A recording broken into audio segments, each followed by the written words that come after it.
Chers frères et sœurs en Christ, bonjour. Les textes de ce matin nous montrent et nous rappellent combien nous sommes dotés d'une âme, d'un esprit et d'un corps. Donc c'est pour nous dire que nous avons une partie physique et une partie spirituelle. Comme on nous a montré Jésus dernièrement qui se reposait dans la barque, aujourd'hui on nous dit et on nous recommande en tant qu'ouvrier apostolique, le repos. Le repos qui peut être ici interprété comme un temps de ressourcement spirituel, un temps de se reprendre, de faire un examen de conscience, d'être cœur à cœur avec son Dieu, de confier ses activités passées et ses activités futures au Seigneur. C'est tout ça le repos. Ce n'est pas seulement le fait de dormir, que je vais dormir, je vais me débarrasser des gens. Non. Tu dors, tu te reposes, c'est vrai, mais en présence du Seigneur. On ne parle pas là des vacances spirituelles, non, on ne parle pas des vacances spirituelles, mais on veut parler d'un temps de ressourcement. Et j'ai envie de dire que de la même façon qu'on dit l'ouvrier mérite son salaire, disons également l'ouvrier apostolique a droit au repos, a droit à un ressourcement spirituel. Car c'est cela qui le rendra plus fort.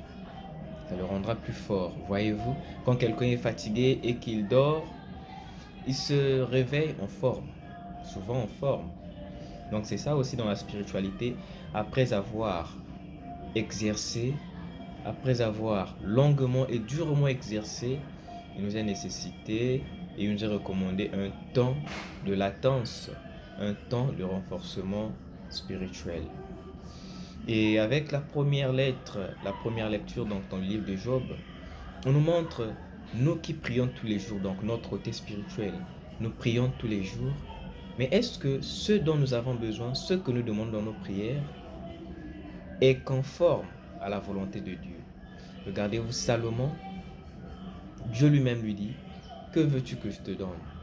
Il ne panique pas, il ne dit pas, donne-moi beaucoup de cela, donne-moi beaucoup de cela, donne-moi beaucoup de cela, donne-moi beaucoup de cela. Mais il a demandé la sagesse, la capacité de bien se tenir, de bien se conduire, la sagesse. La sagesse. Mais nous, quand nous prions, nous demandons tout ce qui est futilité, ce qui n'a pas lien avec notre ministère, avec ce que nous faisons. Nous demandons l'intelligence pour brimer les autres. Nous demandons l'argent pour commander, pour faire tout ce qui est négatif dans la société. Alors, à l'image de Salomon, de ce bon côté de Salomon, sachons, demandons à Dieu de bonnes choses lors de nos prières, lors de nos supplications. Sainte journée à tous.